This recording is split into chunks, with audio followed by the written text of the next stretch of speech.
Hi, it's Mr. Anderson, and in this podcast, I'm going to talk about this word right here. Ecological, well, it depends on where you live. Some people call it a niche. Some people call it a niche, and some people even call it a niche. And so I tend to call it a niche, but I think that's kind of an American thing, and so whatever we call it, it's derived from a French word which simply means nest. And so a good way to think about a niche is basically your role in an environment. And if we look right here, we see a couple of niches being exploited. And so we've got a rock here, and then we've got lichen that's growing on the rock. And so I can actually see 4 species here because lichen is not one species. It's actually a symbiotic relationship between an algae and a fungus, and they can't live by themselves. But I can see this green lichen, and then I also see this orange lichen growing right here. And they're both exploiting a different niche or a different job. And so one of the first scientists to come up with a good definition for a niche is this guy, George Hutchinson. I love his hair, and I've never been able to figure out what kind of an animal he's holding. It looks maybe like a cat or a monkey.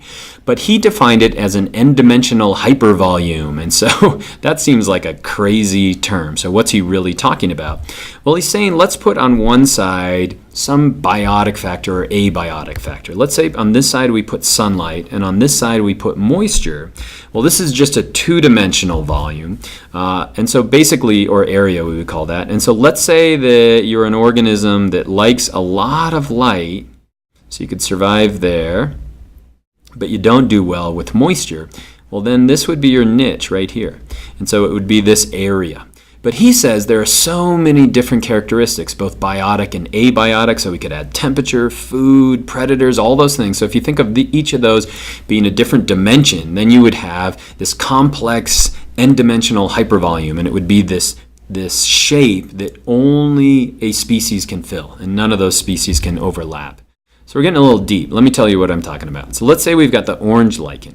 And the orange lichen likes a lot of sunlight, doesn't do well without sunlight, but can't stand a huge amount of volume of moisture. And now if we look at the green lichen, well, the green lichen likes more moisture, but doesn't do well if we have a whole bunch of sunlight. And so basically, if we put those in the same area at the same time, we're going to see 2 niches. The first one is your fundamental niche. And so your fundamental niche is where you could live.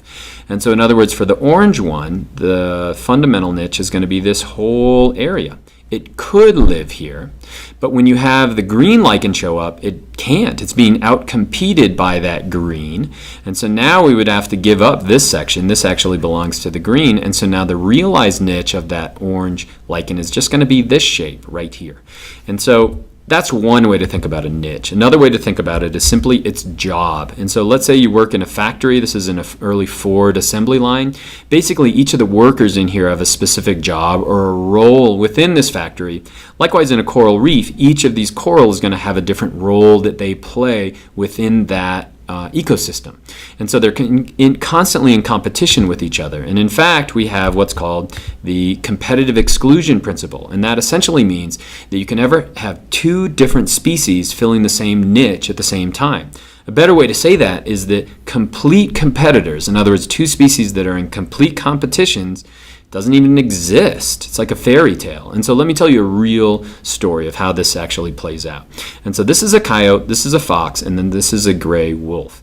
And so we didn't have the gray wolf in Yellowstone Park for a long time. And so basically, when the gray wolf was gone, the coyote started to fill that role. And they started to have weird pack-like behavior, and they started to do really well, fill niches that were at one time filled by the gray wolf. As they did that, the red fox population actually went down. They took a hit. And the reason why is that the coyotes were exploiting that niche. Well, now we reintroduce the gray wolf into Yellowstone Park.